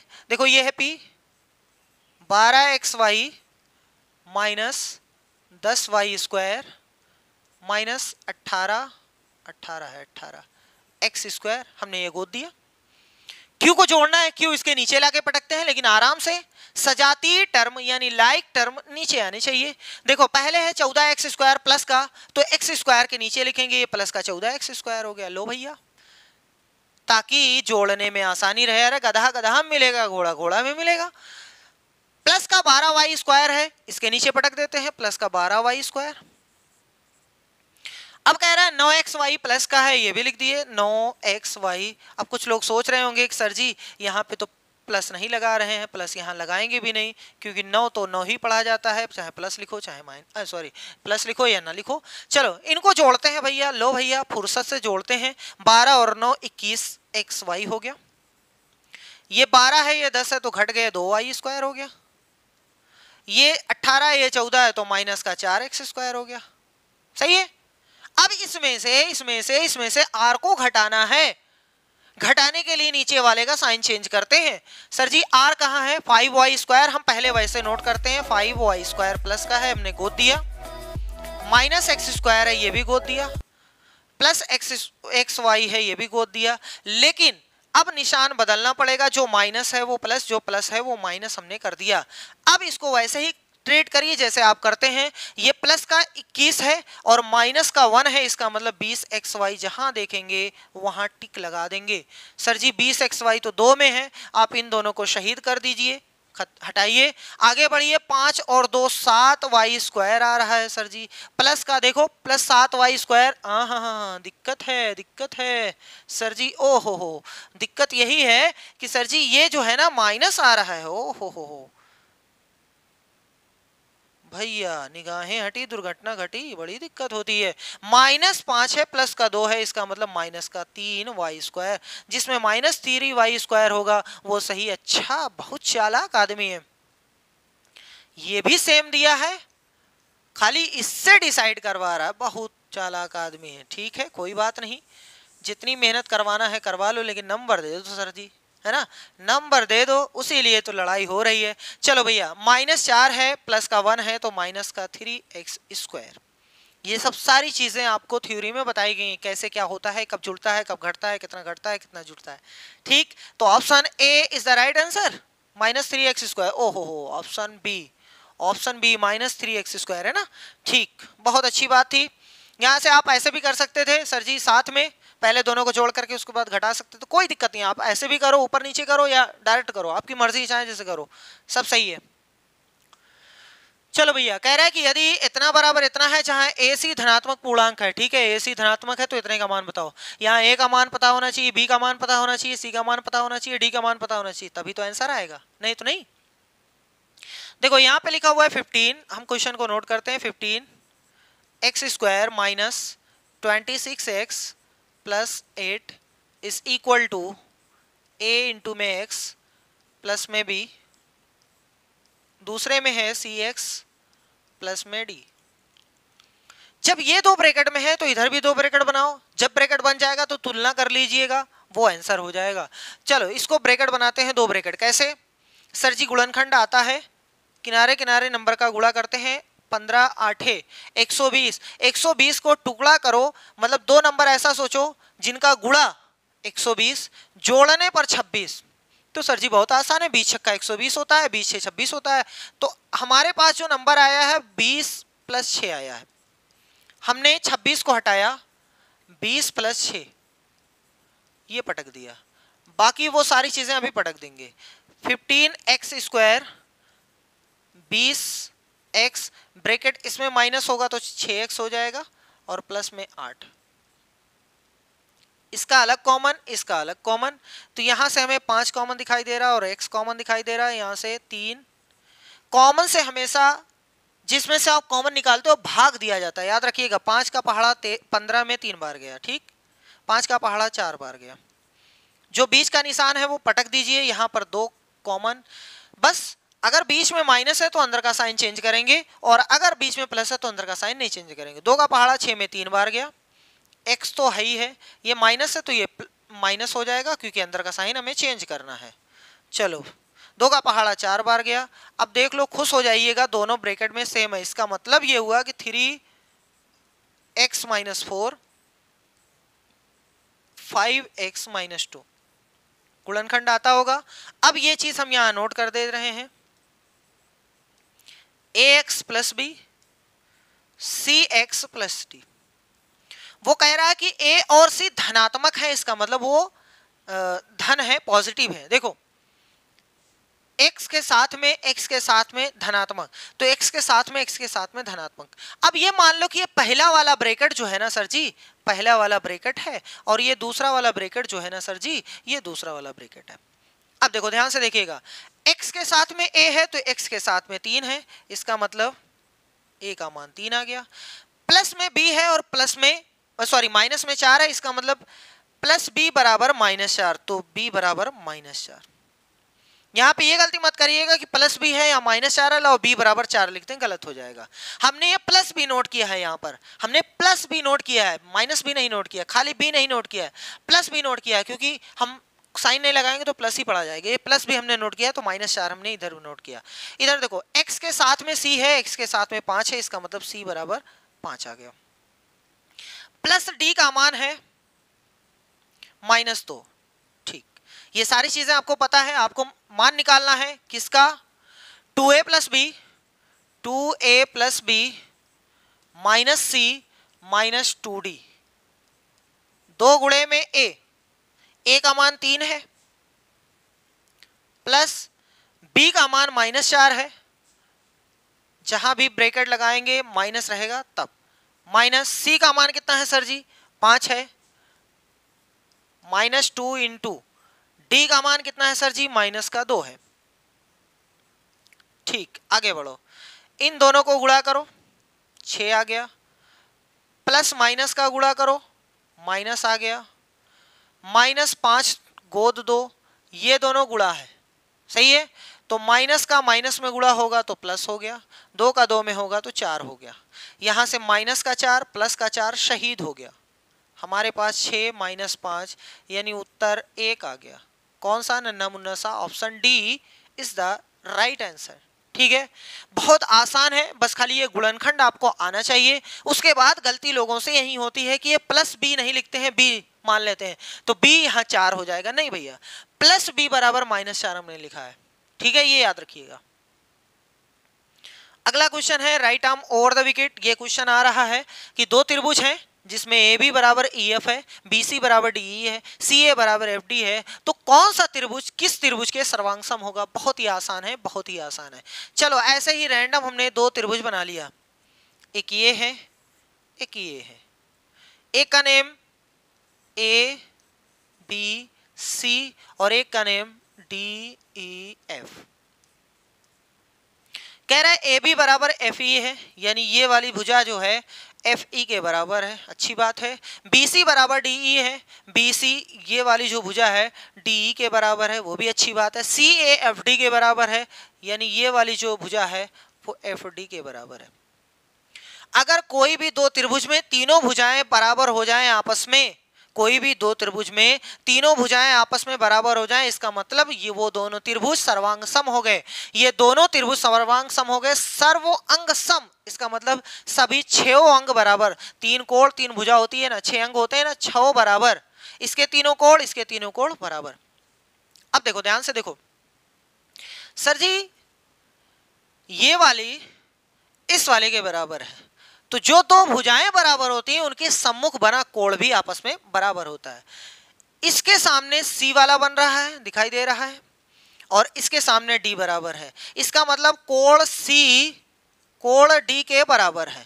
समझ में आ रहा है, कोई दिक्कत नहीं है। दूसरे दो वाले के सामने ए है, यहां दो वाले के सामने एफ है, बहुत अच्छी बात है। 3 वाले के सामने बी है, 3 वाले के सामने ई है। सी वाला डी के बराबर है, ए वाला एफ के बराबर है, बी वाला ई के बराबर है। अब हमें नेम लिखना है इसका। इसमें पहला नेम है त्रिभुज ए बी सी, ध्यान से देखिएगा, त्रिभुज ए बी सी। आप पहला नेम लिखने के लिए फ्री हो, चाहे जैसे आगे पीछे कर लो। जैसे ही आपने सर्वांग सम का निशान लगाया, त्रिभुज ठोका, अब आप बध गए। आपने पहले ए लिखा है, फिर बी लिखा है, फिर सी लिखा है, तो यहां वही लेटर आना चाहिए जो ए के बराबर हो, जो कोण ए के बराबर हो। यहां दूसरे नंबर पे वही लेटर आना चाहिए जो बी के बराबर हो, और बाकी जो बच गया वो सी के बराबर ही रहेगा। तो ए पहले आया है तो ए के बराबर कौन है, एफ, यानी पहले नंबर पे एफ रहेगा। दूसरे नंबर पे बी, बी के बराबर ई है, यानी यहां ई रहेगा। और उसके बाद जो बच गया, सर जी एफ ई में इस कौन बच गया, डी, तो काम खत्म। इसका मतलब ए बी जो एबीसी जो त्रिभुज है वो सर्वांग सम है एफ ई डी के।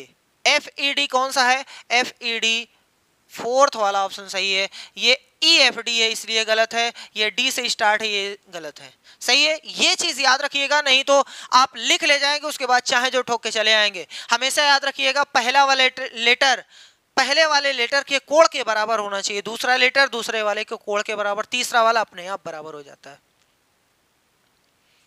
अगला क्वेश्चन है, कह रहा है कि निम्न में से कौन सी एक समकोण त्रिभुज की भुजाएं हो सकती हैं। समकोण त्रिभुज एक ऐसा त्रिभुज जिसमें एक कोण 90 अंश और 90 के ठीक सामने को बोला जाता है कर्ण, और अगर कर्ण आ गए तो इसका मतलब पाइथागोरस चचा आ जाएंगे। पाइथागोरस चचा ने कहा था कि कर्ण का वर्ग बराबर होता है लंब के वर्ग प्लस आधार के वर्ग के योगफल के, ये पाइथागोरस चचा ने बताया था। तो किसी भी समकोण त्रिभुज की भुजाएं जो भी दी गई हैं उसको समकोण होने के लिए, उसको समकोण त्रिभुज होने के लिए उन तीनों का मान इस पर सेटिस्फाई होना चाहिए। सही है, जो नंबर इस पर सेटिस्फाई कर गया, जो संतुष्ट कर गया, जिसका मान इधर और इधर बराबर हो गया, वही समकोण त्रिभुज बनाएगा, अदरवाइज कोई नहीं बनाएगा। अब सर जी इसमें कर्ण कौन होता है? कर्ण का मतलब सबसे बड़ी वाली भुजा, सबसे बड़ी वाली, इसमें जो भी सबसे बड़ी आपको दिखाएगी तीनों में वो है कर्ण। इसमें 57 कर्ण है, इसमें 97 कर्ण है, इसमें 31 कर्ण है, इसमें 88 कर्ण है। सही है, तो लाके इसमें सेट करिएगा, जो सेट हो गया वही आंसर सही है। वैसे ये वाला सेट हो जाएगा 65, 72, 97, हम आपको चेक करके बताते हैं। सबसे बड़ी कौन है? 97, वही होगी कर्ण। तो 97 का वर्ग बराबर होगा कोई भी दो भुजा, चाहिए पहले चाहिए पहले चाहिए पहले चाहे जो पहले, कोई दिक्कत नहीं। हम लिखते हैं 65 का वर्ग प्लस 72 का वर्ग। इन दोनों में आप इधर उधर कर सकते हो, लेकिन कोई इधर नहीं कर सकता है सर जी। ठीक है, बड़ा वाला इधर रहेगा क्योंकि सबसे बड़ी भुजा वही होती है। अगर आप इसको लंब बोलते हो तो सर जी ये आधार बन जाएगी, और अगर आप इसको आधार बोलते हो तो ये लंब बन जाएगी। ठीक है, कोई वैसे आप लोगों को तकलीफ होगी सर जी ये कैसे लंब हो गया, नीचे वाला, नीचे तो हमने आधार पढ़ा है। कोई दिक्कत नहीं है, कोई दिक्कत नहीं है, आप हसम करिए, आगे क्लासेस में बताया जाता है सब सारी चीजें। ठीक है, अब चलो 97 का वर्ग। ओहो सर जी, वैसे वर्ग निकालने के बहुत सारे तरीके हैं, आपको जैसे आता है। 97 देखो 3 कम है तो 3 और कम कर दो, 4 हो गया, और क्या कर दो सर जी, ओहो 97 3 कम कर दो, 94 हो गया, और 3 का ये इतना आ जाएगा। अब निकालिए कितना आएगा, 97 को 97 में गुणा करिए कितना ही आएगा, 65, तो 6 7 42 25, 72 नहीं याद है, कोई दिक्कत नहीं, 72 को 72 में गुणा करो। सर जी वैसे भी नहीं याद है, 72 को 72 में नहीं गुणा करेंगे, क्या जरूरत है, हम ऐसे करते हैं, देखो हम बता दे रहे हैं। 72 का वर्ग निकालना ना, देखो आराम से देखो, पहले वाली जो अंक है उसका वर्ग करते हैं, 2 का वर्ग 4, हासिल हासिल कुछ नहीं। अब इन दोनों को आपस में गुणा कर दो, 2 सते 14, जितना है डबल कर दो, 28, 28 के 8 ठोक दो, हासिल 2। ठीक है, अब इसका वर्ग बताओ, 7 का 49, 2 हासिल था 51, 51 84 हो जाएगा। हम फिर से आपको बताते हैं, जल्दबाजी नहीं, जल्दबाजी नहीं। जैसे अगर कोई आपसे कहे 63 का वर्ग बताओ, 63 का, तो कोई दिक्कत नहीं है, 3 का वर्ग कितना होता है 9, हासिल कुछ नहीं, इन तीनों को, इन दोनों को गुणा करो, 3 छक 18, 18 का डबल 36, 36 के 6, हासिल 3, इसका वर्ग 36, 3 जोड़ दो 39। तो आपकी लाइफ में कोई भी रहे ऐसे ही करिएगा। इकाई का वर्ग गोद दो, हासिल है तो नोट किए रहो, इकाई दहाई का गुणा कर दो, जितना है डबल कर दो, हासिल जोड़ दो, जितना है पटक दो, हासिल नोट किए रहो, दहाई का वर्ग करो, हासिल जोड़ करके पटक दो, आंसर हो गया। तो ये हो गया। सर जी क्या 9409 ये दोनों का योगफल भी वही है? हाँ सर जी, 5 4 9, 8 2 10, 2 1 3, 4 5 9, सही है, कोई दिक्कत तो नहीं है, दोनों तरफ बराबर हो गया, इसका मतलब यही सही है, बाकी कोई नहीं बनेगा। तो यही सबसे आसान तरीका है रख करके चेक करने वाला, बाकी आप याद करके जाओ तो अच्छी बात है। चलो भैया, किसी बहुफलक, बहुफलक का मतलब पॉलीहेड्रॉन जिसमें 2 से ज्यादा फलक हो, उसको एक से ज्यादा वाले को ही बोलेंगे, लेकिन एक से ज्यादा का भी फिगर ही नहीं बनेगा। जिसमें 2 से ज्यादा फलक हो तो उसको क्या बोलते हैं? पॉलीहेड्रॉन। क्या बोलते हैं? पॉलीहेड्रॉन, यानी बहुफलक बोलते हैं। कह रहा कि के 7 फलक 10 शीर्ष हैं। फलक का मतलब फेस, शीर्ष का मतलब वर्टेक्स। ये क्या हो गया? और ये भगवान, वर्टेक्स इस बहुफलक के किनारों की संख्या यानी एच की संख्या बतानी। ओ सर जी, जब भी कभी भी ऐसा आए बहुफलक की बात करें, इसकी बात करें, बहुफलक पॉलीहेड्रन की बात करें, तो समझ लो यूलर चचा आएंगे। यूलर चचा का नाम सुने हो ना? उन्होंने फार्मूला दिया था कि F+V बराबर में E+2 होता है। आप इस फार्मूले को चाहे जैसे याद करो, कोई दिक्कत नहीं है, चाहे जैसे याद करो, लेकिन ये सही सेटिंग होनी चाहिए। +V बराबर E+2। सर जी F का मान 7 है, पटक दिया हमने। देखो फलक 7 है ना, 7 पटक दिए। वर्टेक्स सर जी 10 है, ये भी पटक दिया। बराबर में E नहीं पता है सर जी, रहने दो, प्लस में 2। ये कितना हो गया? 17। ये इधर ले आओ, माइनस में 2 तो बराबर में E। यहां से कितना हो गया? 15। यानी उसमें किनारों की संख्या कितनी होगी? 15। कौन सा सही है? पहला वाला। उस पॉलीहेड्रन के बारे में आपको बताया ही नहीं गया कि वो क्या होगा, कितनी बस खाली ऐसे कह दिया कि ये 2 दिया है, आप तीसरा बताओ। फिगर देखने की जरूरत ही नहीं, आप बता सकते हो। ठीक, बहुत अच्छी बात है। और अगर इसमें थोड़ा सा और जानकारी चाहिए ना, तो जाके वो कंप्लीट वीडियो देखिएगा जिसमें हमने ज्योमेट्री पूरी पढ़ाई है। उसमें देखिएगा सारी चीजें, आप किसी भी फिगर की भुजा दी रहे ना, हम सारी चीजें बता सकते हैं। भुजा अगर दी रहे तो सारी चीजें बता सकते हैं। नीचे का फेस दिया है ना, पूरा बताया जा सकता है, वो सारा उसमें बताया गया है। चलो भैया, क्वेश्चन नंबर 15। ये क्या है? कह रहा है कि त्रिभुज एबीसी में भुजा ए बी को ई तक और भुजा सी ए को डी तक बढ़ाया जाता है। अच्छा, एक त्रिभुज है, चलो मान लेते हैं कि ये एक त्रिभुज है। ये ए है, ये बी है, कहाँ लिख दे? चलो फिलहाल अभी लिख दे रहा है, अभी मिटाना पड़ेगा तो मिटा लेंगे। भुजा ए बी को, देखो ए बी और बी ए अलग है, बढ़ाने वाले में ए बी और बी ए अलग है। ये कह रहा है ए बी यानी ए से बी की ओर, ए से बी की ओर बढ़ाया जाता है। कहां तक? ई तक। अगर यही बोला होता बी ए को, तब बी से ए की तरफ आते। ठीक है, ये याद रखिएगा। और भुजा सी ए को मतलब सी से ए को इधर बढ़ाया गया, डी तक बढ़ाया गया। ठीक है, इधर भी लिख दिया डी। यदि कोण बी ए डी मतलब इस वाले कोण की बात हो रहा है 125। ई बी सी मतलब इस वाले कोण की बात कर रहा है 100। ठीक है, अच्छी बात है।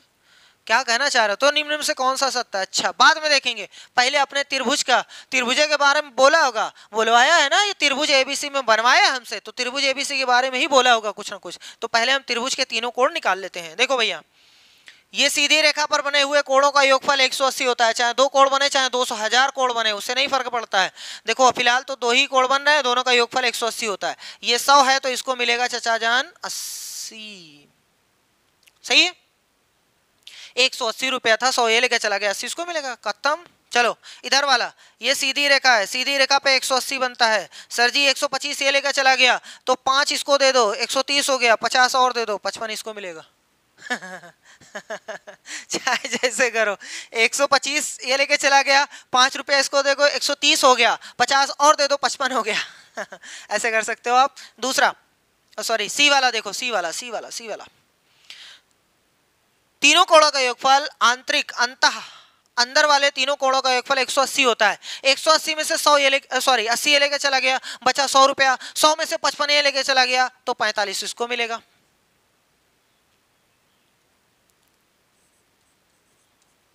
सही है, कोई दिक्कत? ऐसे ओरल में करो ना भैया। त्रिभुज के तीनों अंतःकोणों का योगफल 180 अंश होता है, जिसमें 80 ये लेके चला गया तो 100 रुपया भी बचा। 100 में से 55 ये बहादुर आदमी था लेके चला गया, तो बेचारे को 45 अंश मिलेगा। सही है, आगे देखो। तो कह रहा है निम्न में से कौन सा सही बाय, ये आपको बताना है। पहला देखो, कह रहा है कि जो कोण एबीसी है और एसीबी है का अंतर 35 है। एबीसी कहाँ है? ए बी सी, ये 80 की बात कर रहा है, बहुत चालाक आदमी है, 80 की बात कर रहा है। ए सी बी कहाँ है? ए सी बी 45। कह रहा है इनका अंतर 35 का है। एकदम सही बोल दिया इसने, एक इतना सही कैसे बोल दिया? अरे भगवान, 80 45 का अंतर 35 है, ये तो सही है। चलो आगे बढ़ो, आगे बढ़े भैया। वैसे आपको चेक करा दे रहे हैं, बाकी चीजें चेक कर लो। BAC कहाँ है? BAC 55 की बात कर रहा है, ये 55 की बात कर रहा है। ACB 45 कह रहे इनका अंतर 20 है। अरे भैया 10 का अंतर है, 20 बता रहे हो, गधा हो। त्रिभुज ABC समद्विबाहु त्रिभुज है। समद्विबाहु का मतलब जिसकी दो भुजा बराबर, जिसकी दो भुजा बराबर। अब कैसे सर जी, इसमें भुजा तो दिया नहीं, कैसे? ध्यान से सुनो, किसी एक त्रिभुज में अगर दो भुजाएं बराबर हैं तो उनके सम्मुख बना कोण भी बराबर होता है, और अगर तीनों भुजा बराबर है तो तीनों कोण बराबर होते हैं। और अगर एक कोण छोटा है, दूसरा कोण बड़ा है, तो छोटे वाले कोण के सामने छोटी भुजा होगी, बड़े वाले कोण के सामने बड़ी भुजा होगी। सही है? तो अब देखो, एक कोण 80 है, एक कोण 45 है, एक कोण 55 है, कहाँ तीनों बराबर हैं? वो कह रहा है समद्विबाहु होगा तो दो बराबर होना चाहिए था ना, दो ही नहीं बराबर, इसका मतलब समद्विबाहु नहीं भैया, ये तो विषम बाहु त्रिभुज है। तीनों अलग अलग हैं तो भुजा भी तीनों अलग अलग रहेगी, इसका मतलब विषम बाहु त्रिभुज है। ये कह रहा है AB का मान BC से बड़ा होगा। AB कहाँ है? ये वाला इस वाले से बड़ा होगा। अगर ये बड़ा होगा तो इसके सामने बड़ा कोण होना चाहिए, और BC अगर छोटा होगा तो इसके सामने छोटा कोण होना चाहिए। अरे भैया ये तो 45 है, 55 है, ये बड़ा है, ये छोटा है। उल्टा बोल रहा है गधावा, उल्टा बोल रहा है, इसलिए गलत। सही है? समझ में आ गया? एक क्वेश्चन की धज्जियां उड़ाओगे तो बहुत सारी चीजें आपको सीखने को मिलेंगी। चलो क्वेश्चन नंबर 16 क्या बोल रहा है ये? 88 सेंटीमीटर गुणे 10 सेंटीमीटर माप वाले एक आयताकार कागज के टुकड़े को बिना अतिव्यापन किए मोड़कर 10 सेंटीमीटर ऊंचाई का एक बेलन बनाया जाता है। बेलन की धारिता लीटर में बताइए। हमारे पास एक पेपर का टुकड़ा है, चलो मान लो कि ये हमारे पास पेपर का टुकड़ा है, 88 सेंटीमीटर जिसकी लंबाई वाला है पार्ट है, और 10 सेंटीमीटर इसकी चौड़ाई वाला पार्ट है। कह रहा है कि इसको मोड़ करके, मान लो ये पेपर है, इसको ऐसे मोड़ दिया गया है, बेलन बनाया गया है। तो चलो हमने बेलन बनाने की कोशिश किया है, बन जाए भैया। लो भैया ये बेलन बन गया आपका। कह रहा है बिना अतिव्यापन किया, मतलब कागज के ऊपर नहीं आना चाहिए, नहीं तो कागज की लंबाई या चौड़ाई कम हो सकती है। ठीक, मोड़कर एक 10 सेंटीमीटर ऊंचाई वाला बेलन बनाया गया, यानी इसकी ऊंचाई 10 सेंटीमीटर रहेगी। तो इसका मतलब इसको ऐसे ही मोड़ा गया, तभी तो ये जो बेलन बना है 10 सेंटीमीटर है। ओहो, इसका मतलब ये हुआ कि सर जी ये जो नीचे वाली लाइन थी या ऊपर वाली जो लाइन है ना, ये देखो राउंड में आ गई है, राउंड में आ गई है, राउंड में। समझ में आ रहा है? अगर आपके पास एक धागा इतना बड़ा पड़ा हो, उसको राउंड बनाएंगे तो क्या बन जाएगा? वृत्त। और वृत्त पे एक चक्कर लगाने की दूरी को क्या कहते हैं? वृत्त की परिधि। यानी ये डायरेक्ट नहीं बोल रहा है कि परिधि है, तो यहां आप देख लो डायरेक्ट कितना कह रहा है, वृत्त की परिधि का मान 88 सेंटीमीटर है। तो परिधि बराबर 88 सेंटीमीटर। ठीक है, बहुत अच्छी बात है। तो कह रहा है बेलन की धारिता बताओ। बेलन की धारिता, धारिता का मतलब उसमें कितनी कैपेसिटी है, कितनी क्षमता है। बहुत अच्छी बात है। वॉल्यूम निकाल देंगे, आयतन निकाल देंगे, और वॉल्यूम फार्मूला क्या होता है? Pi R square H. Sir ji H तो 10 है, आर कहां से लाएंगे? तो आर यहां से निकाल देंगे, क्योंकि परिधि बराबर होता है 2 पाई आर, और इसका मान है 88। तो 2 गुणे में 22/7 गुणे आर बराबर में 88। सर जी यहीं काटें या नीचे ले जाएंगे? यहीं मिठाई खाएंगे या घर लेके जाएंगे? तो 22 से कम 22, 22 चौक 88। यहाँ देखो आर बचा रहे हैं 4, ये ऊपर जाएगा, जो नीचे है ऊपर जाएगा, और जो ऊपर है वो नीचे। तो यहाँ से आर का मान आ गया, आप काट के निकालिएगा 14 सेंटीमीटर। अभी आर का मान आया, खुश ना होइएगा, हमें निकालना है वॉल्यूम। 22/7 ये पाई का मान है, आर का मान 14, गुणे में 14 2 बार लिखना है, एच का मान 10। सर जी यहाँ से 2 बार कट गया। अब हमारे पास 22 गुणे में 2 गुणे में 14 गुणे में 10 बचा है। सर जी इसको कैसे करें? कुछ भी दिक्कत नहीं है, आप ऐसा करो ना, 22 दूना 44, 22 दूना 44, और गुणे में 14 गुणे में 10। ठीक, अभी 0 ठोक देंगे, ठोक दिए। ये 14 चौक 56 है ना भैया, 14 चौका 56 ही तो होता है, 5 हासिल। तो यहाँ से 61 616 सेंटीमीटर क्यूब आया है, सेंटीमीटर क्यूब। वॉल्यूम है ना, क्यूब लिखेंगे, सब सेंटीमीटर में था इसलिए सेंटीमीटर क्यूब।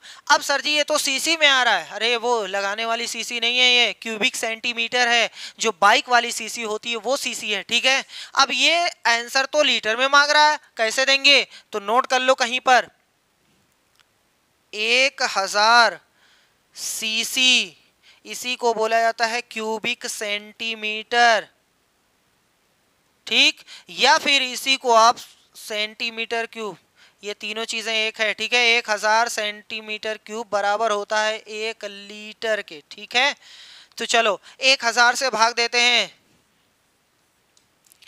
अब ये बन गया लीटर, 1 0 शहीद हो गया, 2 0 खसक गया, तो 6.16 लीटर, कहाँ है 6.16, ओहो डी वाला ऑप्शन सही है। बस यहाँ से एक नई चीज आपको सीखने को मिली कि याद कर लेना है कि 1000 सीसी जब रहेगा तब 1 लीटर बनेगा, 1000 सीसी, वो वाली सीसी ना समझिएगा।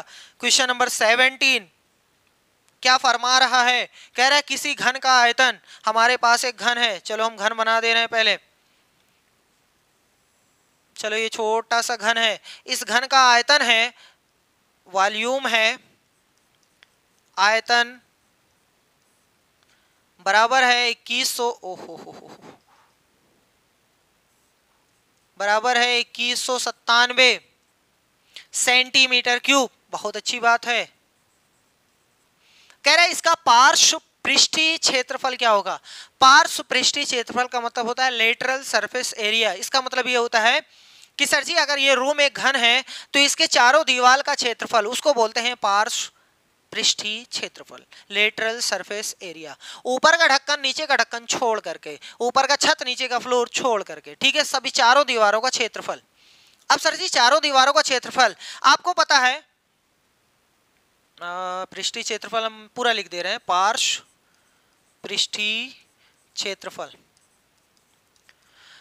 देखो घन में एक दीवार का क्षेत्रफल a² होता है, अरे घन में जो भी फेस रहेगा, जो भी फलक रहेगा वो एक वर्ग बनाता है, और वर्ग की भुजा a होती है, या भुजा बोलो तो भुजा का वर्ग यानी a² होता है। एक दीवार का क्षेत्रफल a², तो दूसरे का भी a², तीसरे का भी a², चौथे का भी a², इसका मतलब चारों का कितना हो जाएगा 4a², 4a², जहां पर a क्या है, भुजा है, तो बस यहां से भुजा का मान निकालते हैं। और आयतन क्या होता है, भुजा का घन, भुजा का घन 2197, सही भैया। अब चलो यहां से गया तेल लेने, ये आ गया 2197, अभी ये गलत है, गलत है, गलत है, सही क्या रहेगा, फिर से देखो, a बराबर यहाँ ऐसे और यहाँ नन्ना मुन्ना सा 3, इसका मतलब ये हुआ कि जो चीज 3 बार रहेगा वही बाहर निकल सकता है, नहीं तो नहीं निकलेगा। तो 2197 का गुणनखंड करिए 13 से, 13 एकम 13 और 13 छक 78, 13 नवा 117, बहुत अच्छी बात है, 13 ये हो गया। तो यहां से आया a 13 गुणे में 13 गुणे में 13, बहुत अच्छी बात है भैया। लो ए 3 बार है ना 13, इसलिए आंसर आ गया 13 सेंटीमीटर, ये भुजा का मान आ गया, ले चलो वहां पटक देते हैं। तो 4 गुणे में 13 गुणे में 13, 13 चौका 52 गुणे में 13, 13 दूना 26 हासिल 2, 13 पछे 65 और 2 67, क्षेत्रफल है इसलिए सेंटीमीटर का स्क्वायर लगेगा 676, कौन सा है, option c is the right answer, ठीक है भैया। फार्मूला, घन का आयतन, भुजा का घन, पार्श्व पृष्ठीय क्षेत्रफल 4 का 4a², 6 का होता है 6a², ठीक। क्वेश्चन नंबर 18 कह रहा है दो संख्याएं 3:5 के अनुपात में है, यदि प्रत्येक संख्या में 12 जोड़ा जाए तो ये अनुपात 5:7 हो जाता है, दी गई दोनों संख्याओं का योग कितना होगा। दो संख्याओं का अनुपात 3:5 है, तो पहली वाली मान लो कि 3x है, दूसरी वाली 5x है। कह रहा है कि यदि प्रत्येक में यानी दोनों में 12 जोड़ दिया जाए, अगर पहली वाले में 12 जोड़ोगे तो इतना हो जाएगा, और अगर दूसरी वाले में 12 जोड़ोगे तो इतना हो जाएगा। कह रहा है जोड़ दिया जाए तो यह अनुपात 5:7, अगर इनका अनुपात फिर से निकाला जाएगा, फिर से इनका अनुपात निकाला जाएगा तो ये हो जाएगा 5:7, सही है। तो कह रहा है दोनों संख्याओं का योग बताओ, यानी दोनों संख्या निकाल करके जोड़ दो। अच्छा सर जी, जब तक x का मान नहीं तब तक ना पहली संख्या ना दूसरी संख्या नहीं निकलेगी। तो अब हम ऐसा करते हैं, पहले गुणा करते हैं ऊपर नीचे, तिर्यक गुणा करते हैं। तो 5 का 5 में 25, आप 7 से भी कर सकते हो, इस वाले में कोई दिक्कत नहीं है, हम इधर से कर रहे हैं। 5 का 5 में 25x, 5 का 12 में तो यहाँ हो गया 60, 7 का 3 में तो 21x प्लस 7 का 12 में तो 84। ये x वाला एक तरफ कर लो, 60 वाला उधर भेज दो, तो हमारे पास 25x माइनस में 21x बराबर में 84 पहले से है, ये गया माइनस में 60। इसका मतलब 25 में से 21 गए तो 4x बराबर में 84 में से 60 गए तो 24। 4 एकम 4, 4 छक 24, इसका मतलब x का उत्तर आ गया 6। यहाँ से दो तरीका है, कह रहा है दोनों संख्याओं का योग बताओ। तो अगर ये पहली संख्या आपने मानी है, ये दूसरी संख्या मानी है, अगर आप चाहो तो x का मान यहां रखो, पहली संख्या निकाल लो, यहां रखो दूसरी संख्या निकाल लो, बाद में जोड़ दो, या फिर आप चाहो तो पहले जोड़ दो बाद में x का गुणा करो। जैसे देखो, अगर हम पहले निकालते हैं 3x का मान, तो 3x यानी 3 गुणे में 4 यानी 12, ये पहली संख्या है। दूसरी संख्या है 5x यानी 5 गुणे में 4 यानी 20। अब दोनों को जोड़ना है, दोनों को जोड़ना है, तो 20 और 12 कितना हो गया 32, ये हमारा फाइनल आंसर है। ठीक, लेकिन अगर हम ऐसा भी, सॉरी 4 नहीं भैया 6 है, बड़ी जल्दी में है सर जी, क्या करना चाह रहे हैं, कहीं जाना होना है का? नहीं नहीं नहीं, कहीं जाना नहीं है, बस देखो भैया, पहली संख्या है 3x, तो 3 गुणे में 6, सही काटे है ना यहाँ पे, चलो अच्छी बात है। पहली संख्या 18 आ गई, दूसरी संख्या है 5x, 5 गुणे में 6 यानी 30। अब दोनों का योगफल 18 और 30 का यानी 48, ऑप्शन जो भी होगा वो सही हो जाएगा, पहला वाला सही है। ठीक है, दूसरा तरीका ये है कि पहले इनको जोड़ लो, 3x और 5x, योगफल निकालना है ना, तो यहां से आ गया 8x। अब 8 गुणे में 6 यानी 48, चाहे कान इधर से पकड़ो चाहे कान उधर से पकड़ो, पकड़ना वही कान है। ठीक है, उत्तर कितना आ गया 48। समझ में आ रहा है, कोई दिक्कत नहीं है, घटाने वाले पर भी क्वेश्चन पूछा जा सकता है। चलिए आगे चलते हैं, क्वेश्चन नंबर 19 क्या फरमा रहा है, कह रहा है समलंब चतुर्भुज है इतना। समलंब चतुर्भुज सबसे पहले बनाते हैं, समलंब चतुर्भुज बन जाओ अच्छा सा, ये बन गया समलंब चतुर्भुज। पी क्यू आर एस में पी क्यू और एस आर ये दोनों, ये जो है समांतर का निशान है। ठीक है, P Q R S, P Q और एस आर मतलब ये भुजा इस भुजा के समांतर है। पी क्यू तथा एस आर का अनुपात 3:2 है। पी क्यू और एस आर का अनुपात 3:2 है। बड़ी वाली 3 है, छोटी वाली 2 है, तो मान लेते हैं कि इसका मान है 3x और इसका मान है 2x। ठीक, यदि समलंब का क्षेत्रफल, समलंब का क्षेत्रफल तो हम लिख देते हैं पहले, क्षेत्रफल बराबर होता है, सॉरी पहले क्षेत्रफल लिख देते हैं 480 सेंटीमीटर स्क्वायर, ये हो गया। क्षेत्रफल का फार्मूला होता है समलंब चतुर्भुज का 1/2 गुणे में समांतर भुजाओं का योगफल, समांतर भुजाओं का योग गुणे में ऊंचाई बराबर में है 480, ये दिया गया है। ठीक, देखो भैया और कुछ दिया है, और PQ तथा SR के बीच की दूरी 12 सेंटीमीटर है। ये PQ ये SR यानी इनके बीच की दूरी हमेशा 90 अंश से ली जाती है, याद रखिएगा, चाहे ये लिखो चाहे ये लिखो, कितना है 12 सेंटीमीटर, तो यही चीज ऊंचाई होती है। अब चलो रख देते हैं, तो कह रहा है कि SR की लंबाई, SR की लंबाई यानी 2x का मान निकालना है। तो सर जी अगर x का मान आ जाएगा 2 से गुणा करेंगे, बल्ले बल्ले काम खत्म है ना। तो चलो 1/2 गुणे समांतर भुजाओं का योग, समांतर भुजा ये और ये दोनों समांतर है, एक भुजा 3x है दूसरी 2x है, तो यहां लिख दिए 3x और प्लस में 2x बराबर सॉरी गुणे में h, ये क्या बन गया, h का मतलब ऊंचाई कितनी है 12 बराबर में 480। सर जी 2 एकम 2, 2 छक 12, आप इन दोनों को जोड़ लो तो हो गया 5x गुणे में 6 बराबर में 480। आप चाहें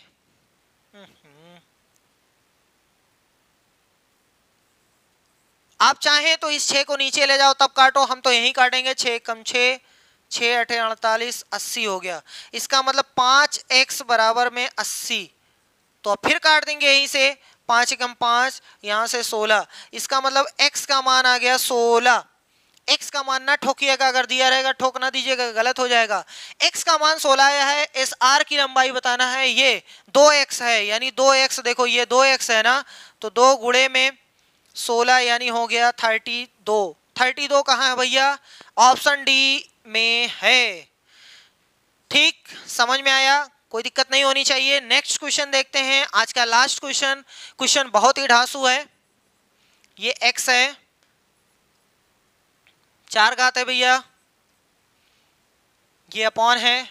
ठीक, देखो कॉन्सेप्ट पहले समझो, उसके बाद क्वेश्चन में आएंगे। अच्छा पहले देख लो क्वेश्चन क्या है। x की घात 4 प्लस 1 अपॉन एक्स की घात 4 बराबर में है 322। तो कह रहा है कि x माइनस 1 अपॉन एक्स का मान बता दो। बहुत ही आसान है, बहुत ही आसान है। आपके थ्योरी वाली क्लास में पूरा कंप्लीट बताया गया है, लेकिन यहाँ पर थोड़ा सा हम आपको बता देते हैं।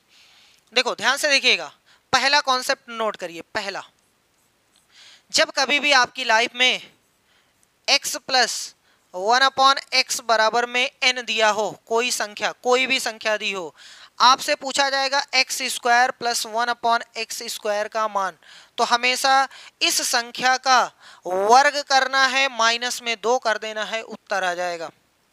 अगर कोई कहे कि इसका मान 5 है, तो 5 का वर्ग 25 माइनस 2 यानी 23 आ जाएगा। सही है, कुछ भी रहे। यहां से देखो, ध्यान से देखना, जितना रहता है उसका 2 गुना घात लगती है। 1 घात है तो 2 गुना हो गई। ठीक, अगर इसकी 3 घात पूछे तो 3 घात यहां से नहीं निकलेगी, यहां से निकलेगी। वैसे 3 वाला पूछा नहीं जाएगा, इसका डबल ये है। और अगर कोई पूछे कि इसका भी डबल बता दीजिए, 4 घात वाला इसका डबल कर रहे हैं, इसका डबल कर रहे हैं, तो कोई भी दिक्कत नहीं है, लो डबल हो गया। तो ये जो संख्या आ रही है ना, ये जो संख्या आ रही है ना, ये जो संख्या आ रही है ना, इसका आपको वर्ग करना है, 2 घटा देना है। सही है, मतलब अगर 1 घात का डबल करना है, फिर उसका डबल करना है, जो संख्या आ रही है उसका स्क्वायर करिए -2, उसका स्क्वायर करिए -2। सही है, पहला कॉन्सेप्ट नोट कर लो। चलो सर जी दूसरा कॉन्सेप्ट, अगर कभी कभी ऐसा दिया जाता है 1 अपॉन एक्स माइनस में होता है, कुछ भी दिया रहता है, मान लो कि ये n है, इसमें माइनस में नहीं प्लस में पूछा जाता है, माइनस में एसएससी यूसीसी में पूछा जाता है ये चीज प्लस में, तो यहाँ n स्क्वायर करना है और प्लस का 2 कर देना है। यहाँ प्लस रहेगा तो यहाँ प्लस। सही है, 2 कॉन्सेप्ट हो गया सर जी। तीसरा कॉन्सेप्ट गोदो, अगर x की घात 2 प्लस 1 अपॉन एक्स की घात 2 दिया है, बराबर में कोई संख्या दी गई है, तो सर जी अगर हमें आधा करना हुआ तो क्या करेंगे? आधा करना हुआ तो क्या करेंगे? कुछ भी नहीं, बहुत ही सिंपल है, बहुत ज्यादा सिंपल है। सर जी इस n में +2 करिएगा, रूट लगा दीजिएगा।